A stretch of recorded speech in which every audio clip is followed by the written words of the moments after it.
नमस्कार, police public news channel के अंदर आपका स्वागत है। मैं हूं राजेंद्र देव राय। बढ़ते खबर की ओर।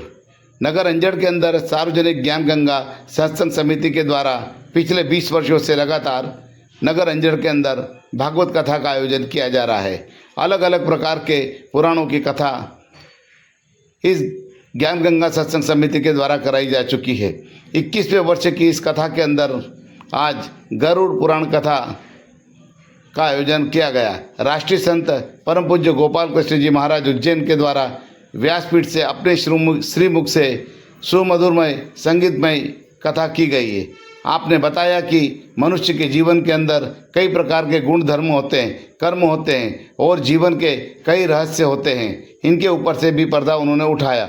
उन्होंने बताया कि गरुड़ पुराण व्यक्ति को जीते जी भी सुनना चाहिए। मरने के बाद गरुड़ पुराण जो कराई जाती है उसका महत्व तो है, लेकिन उससे अधिक महत्व तो यह है कि व्यक्ति को जीते जी गरुड़ पुराण सुनना चाहिए, जिससे उसके जीवन के अंदर सत्कर्मों का, सत्संग का, सद्गुरु की शरण जाने का रास्ता प्रशस्त हो जाए। जीवन में हमें किसी भी रूढ़िवादिता पर नहीं चलना चाहिए।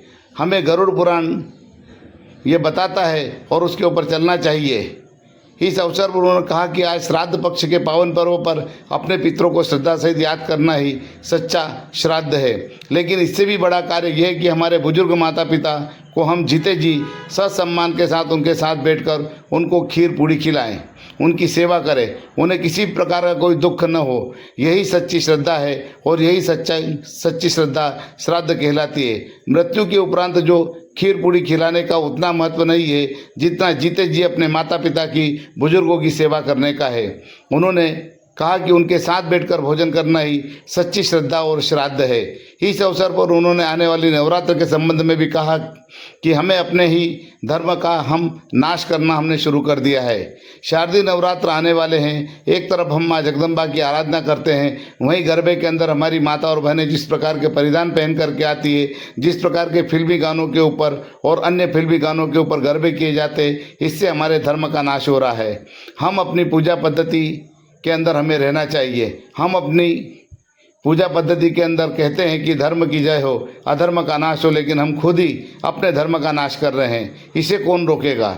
इस स्थिति को पूर्णता के साथ में, शक्ति के साथ में रोकना होगा। जबकि यह नवदुर्गा का उत्सव एक संधिकाल होता है, यह प्रकृति का संधिकाल है और इस संधिकाल में हमें अपने लिए, देश के लिए और अपने पूरे सनातन समाज के लिए माँ जगदम्बा से आशीर्वाद प्राप्त करना चाहिए। लेकिन आज जो गरबों के नाम पर जो हो रहा है उससे धर्म की बड़ी हानि हो रही है। इस पर हमें रोक लगाना चाहिए। देखते पूरी रिपोर्ट राजेंद्र देव राय के साथ। खुद को नष्ट कर ले। देवी की प्रतिमा लाए, बड़ी सुंदर हो, सुंदर बाल मां के केश है, सुंदर चुनरी है, सुंदर नथनी पहनी हुई मां ने पर मुस्कुराता हुआ सुंदर रूप है। और 9 दिन तक मां के सामने ओम जय अम्बे गौरी, और 10वें दिन वो भी पानी में जाकर के डुबो। कहीं मां की चुनरी तैर रही है तो कहीं मां के बाल तैर रहे हैं। और इससे भी आगे बढ़े तो आधे कपड़े पहने हैं, कहीं कपड़े जा रहे, कहीं क्या हो रहा, और आधी आधी रात तक वहां सामने फिल्मी गानों पर नृत्य हो रहा है और नाम उसको दवा दे दिया है। ऐसे बेशर्म जैसे कपड़े, पीछे पीठ दिख रही है तो आगे पता नहीं क्या बोलने में शर्म आती है। और नाम क्या है? मां की आराधना करने जा रहे हैं। अपने धर्म को और कोई नहीं डुबो रहा, हम खुद डुबो रहे भाई। गर्भों के नाम पर भूहड़ गाने चल रहे हैं और उस भूहड़ता के बीच पहुंच करके मैं इसलिए बता रहा हूं कि कहीं हम, हालांकि आपके यहाँ ऐसा नहीं होता होगा, आप तो बहुत अच्छे धार्मिक लोग हैं, आपके यहाँ ऐसे आयोजन। नवरात्रि क्या है? ये मां की तपस्या, मां की आराधना करने का पर्व है। प्रथम शैलपुत्री जगदीयम ब्रह्मचारिणी, तृतीयम चंद्र घंटेति, पुष्पाण्यति चतुर्थम, सप्तमम कालरात्रिति, महागौरीति चाष्टमम, नवमम सिद्धिरात्रि च, नव दुर्गा प्रकीर्तिता। नौ दुर्गा की आराधना का समय है, ये वर्ष का संधि काल है। हम माँ की तपस्या करें, हम नाम जप करें, हम उस माँ से अपने लिए, अपने राष्ट्र की समृद्धि के लिए, अपनी संतानों के कुशल क्षेम के लिए मांगे, वो तो ठीक है, लेकिन ऐसा कहाँ है कि हम ऐसे भड़कीले वस्त्र पहने और उसके लिए प्रैक्टिस करें और फिर बाद में आधी आधी रात तक और लोग वीडियो क्लिप बनाते रहे और वो बाद में डाले, और ये कोई तपस्या है क्या? ये तो धर्म का नाश है भाई। कहते हैं धर्म की जय करेंगे, अधर्म का नाश करेंगे, लेकिन यह तो धर्म का ही नाश करने पर तुले हुए हैं। और हम सोचेंगे कि धर्म बचेगा, कैसे बचेगा? हम बचाएंगे तो धर्म बचेगा। इससे भी आगे चले तो भगवान के फोटो छपे हैं और अगरबत्ती का पैकेट लाए हैं, श्री गंगा अगरबत्ती, भगवान शिव बने, उस पर अगरबत्ती खत्म हो गई और उस कूड़े को फेंक दिया। अब वो आ रहा है गटर में, पावन में। घर में शादी है तो बढ़िया राधा कृष्ण का उस पर बढ़िया सुंदर फोटो बनवाया है पत्रिका पे शादी की, ऊपर सुंदर मंत्र लिखा है, वक्रतुंड महाकाय, गणेश जी बने हुए हैं, भगवान शिव पार्वती बने हैं। और जहां तक गावड़ों में एक बड़ा सुंदर वाकया मुझे ध्यान में आया। गाँव में क्या होता है कि पत्रिका कैसे आती है ना, उसको देख लेते हैं, फिर वो ऐसे ठोस देते हैं ऊपर थामे के ऊपर, वो थामा रहता है वहां ऐसे फंसा देते हैं।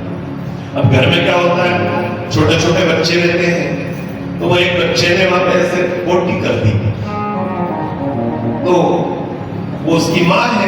अब उसकी माँ को कहीं कुछ मिला नहीं, तो उसने देखा वो कड़क कड़क पत्रिका वहां से निकाली, उसमें देखा तारीख तो निकल गई, ये शादी तो हो चुकी है, अब ये किसी काम की तो है नहीं, तो उसने उस पर थोड़ा सा राखोड़ा डाला, मैं उसको यूं संजवारी से ऊपर लिया, मैं जाकर के डस्टबिन में उकड़ने पे, गाँव में उकड़ने रहते कचरे डालने के लिए कूड़ा रहता है, तो वह कूड़े पे जाके फेंक दिया उसको।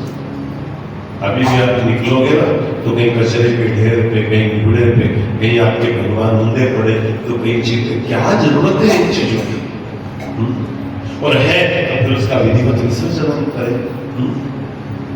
महाकाल मंदिर उज्जैन में नई पहल की है उन लोगों ने, वहां जो भी निर्माल्य चढ़ता है उसका खाद बनाते हैं, और वहीं पर उन्होंने एक प्लांट छोटा सा डाला, जो भी भगवान को फूल की माला चढ़ाई, कोई वस्तु चढ़ाई, तो उसका वहां पर खाद बना करके और भक्तों को एक न्यूनतम शुल्क में उपलब्ध करा देते वापस, ताकि अपनी बागवानी में या कहीं भी उसको डाल सकते। तो अपने धर्म को कैसे बचाना है, ये चिंता कौन करेगा? अमेरिका वाला करेगा क्या, कि ब्रिटेन वाला करेगा, कि दक्षिण अफ्रीका, कि ऑस्ट्रेलिया वाले कौन करेंगे? अपने को करना पड़ेगी। और कथा है ही इसलिए कि कथा में सबको आमंत्रित करके और धर्म कैसे बचे ये सिखाया जाए, क्योंकि धर्म बचेगा तो देश बचेगा, नहीं तो देश बचने वाला नहीं है। शिव जी को निमंत्रण देकर के सबने पुकारा कि शिव जी आप पधारो, ये विष आपको पीना पड़ेगा। तो शिव जी वहां पर आए और उन्होंने वो विष पिया। अब लोग सोचने लगे कि भोलेनाथ ने जहर पिया है तो अब ये मरेंगे, तो सब खड़े इधर उधर, इधर गिरेंगे तो अपन संभाल लेंगे, इधर गिरेंगे तो अपन संभाल लेंगे। चारों तरफ लोग खड़े हैं शिव जी के लिए, लेकिन शिव जी तो मरे ही नहीं। इतना घातक हल विष पिया।